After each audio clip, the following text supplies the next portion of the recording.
Greetings, fellow action figure connoisseurs, and welcome to another episode of Digital Caveman Presents Marvel Monday. I, as always, am your host, the Digital Caveman, and today I will be presenting you with Marvel Legends Series from the Captain Marvel movie Yon-Rogg. Thank you for watching this video or any of my other videos that you may have run across, which I hope is all of them. Only support from viewers like you make this programming possible. Each view does count, and I do appreciate each and every single view that I receive. Thank you, and thank you so very much for supporting the channel through viewing. Comment below, like, share, subscribe if you'd like to see more reviews, or just to help the channel out.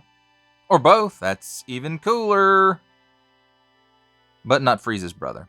And don't forget to ding that bell so that in the future you will be notified when my new content becomes available. And with all that said, let's get into it.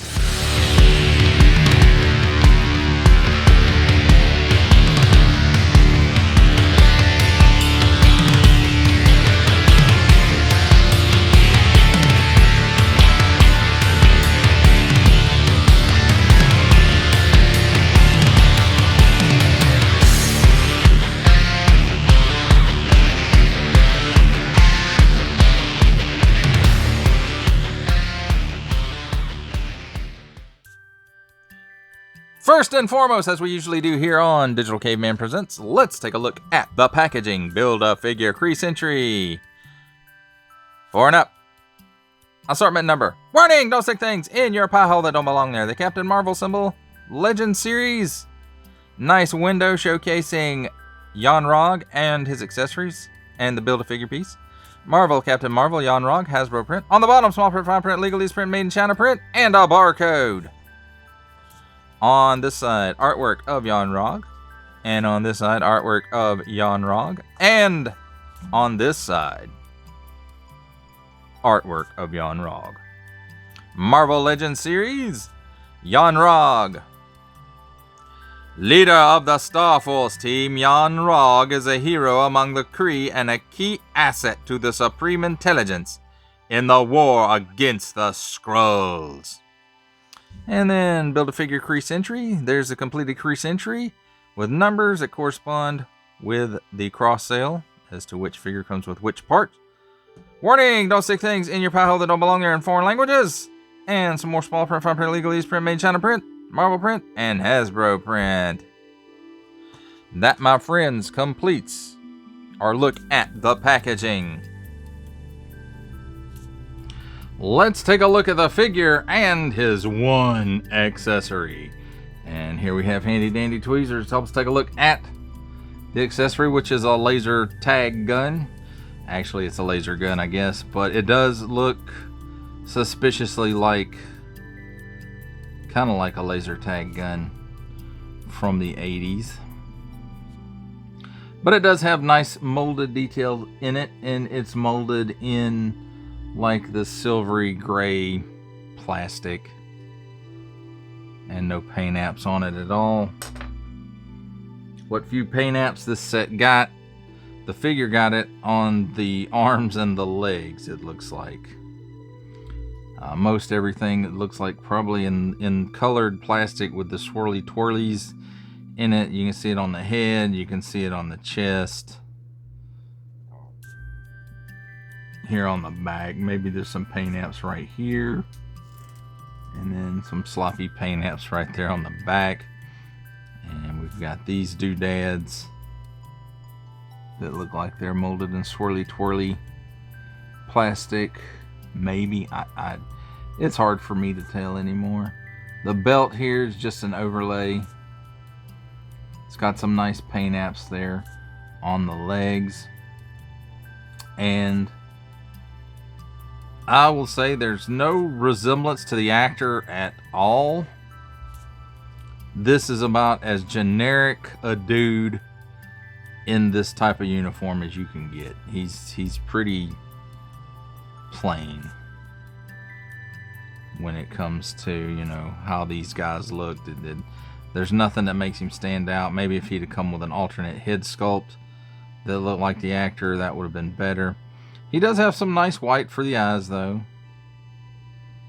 And, you know, they painted this Kree symbol on there okay, and the other paint apps look okay.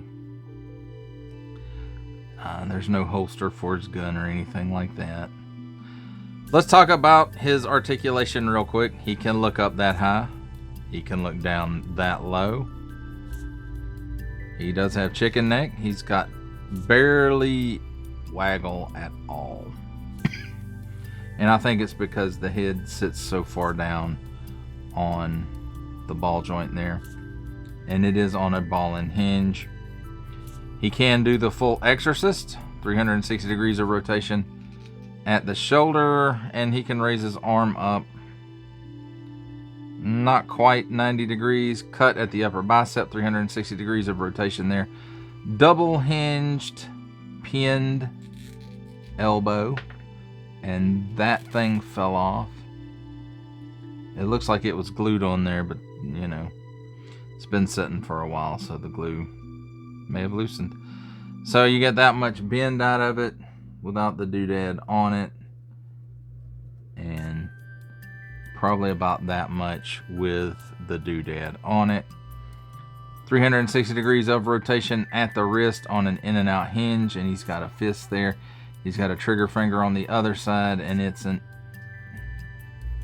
in and out hinge as well. He's got that standard issue Marvel Legends ab hinge. It allows him to lean back that far, crunch forward that far, and that's about it. There's a straight cut at the waist, gives him 360 degrees of rotation. At the hips, he gives you that much of the splits. He can kick forward almost 90 degrees, not quite, with a little bit of outswing. And then backwards about maybe half the length of his own foot. Cut at the upper thigh, 360 degrees of rotation there. Double hinged pinned knee gives you that much bend. Nothing in the shin, at least that I could see. No, I can't get it to do anything. So ankle goes down that far, tilts up that far, and he does have a pin for rocker. As far as his laser tag pistol goes, he just kind of has to hold it in his hand. Where you going, Yon-Rogg?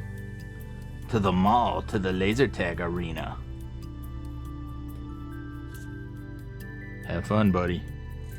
There you go, my friends. That's a look at the figure and his one accessory. It's time for my favorite part of a review, comparisons. And here we have the Marvel Legends Series Kree Sentry Build-A-Figure wave. At least the members of the assortment who have Build-A-Figure pieces.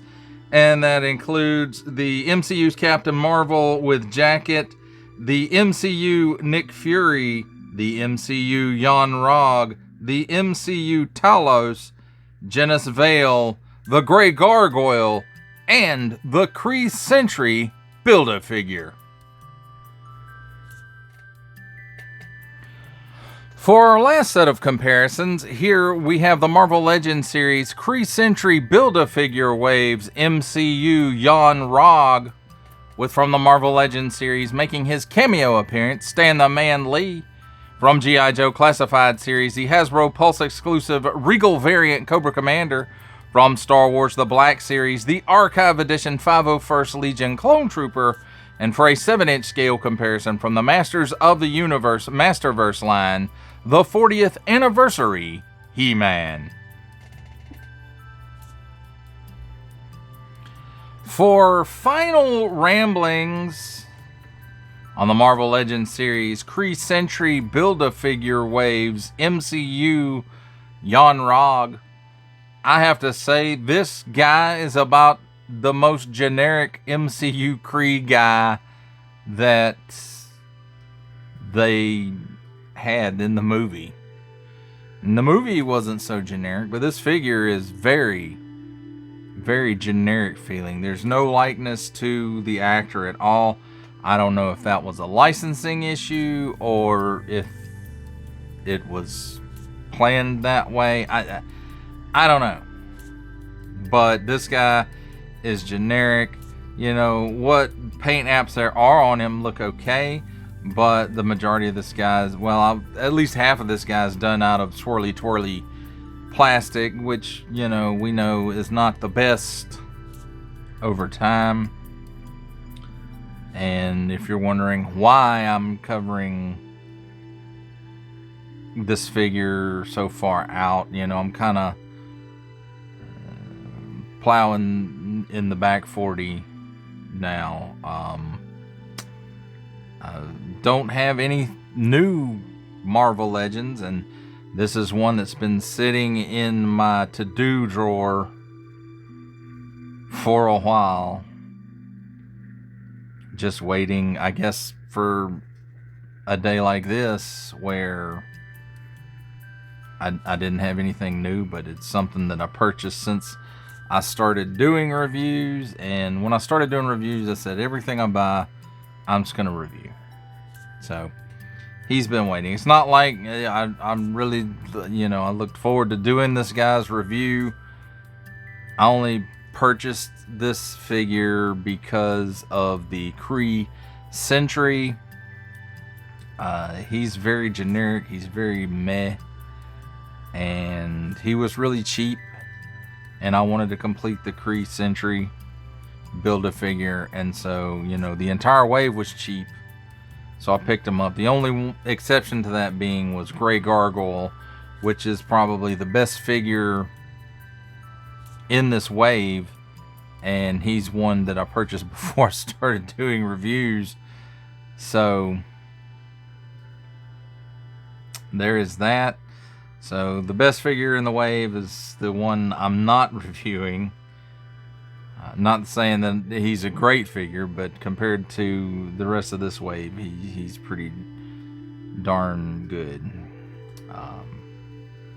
But yeah, the inexpensiveness and needing to I felt like I needed to complete that Kree Sentry. And we'll get to him at some point as well. Maybe at the end of doing this series of this Marvel Legends wave, rather. But, you know, I did just not something. This is not something I would go out of my way for. You know, this is one of the reasons I stopped collecting the MCU Marvel Legends. Is they just got to a point where they were not very great looking. And maybe that was just the line all around, but with comic book figures, it feels like it's a little more forgiving than it actually having to look like a person. Although they were getting better at the time, and so there is that, but you can't tell it from looking at this figure. Boy, he is about as generic as a Kree can get, I think. Well, that does it for the review. I hope you enjoyed it. I enjoyed making it, kinda. I mean, it wasn't super fun, but it wasn't hard. Only support from viewers like you make this programming possible. Each view does count. And I do appreciate each and every single view I receive. Thank you, and thank you so very, very much for supporting this channel through viewing, especially through figures like this. If you are interested in supporting my channel further, I'm now offering memberships at various tiers. Click the join button on my YouTube page or check this video's description for the link and see if any membership offers are right for you, but only if you are in a position to do so. Comment below, like, share, subscribe if you would like to see more content or just help the channel grow, or both. That's even better. And don't forget to ding that bell so that in the future you will be notified as my new content becomes available. That's a wrap, folks. I'll see you next time.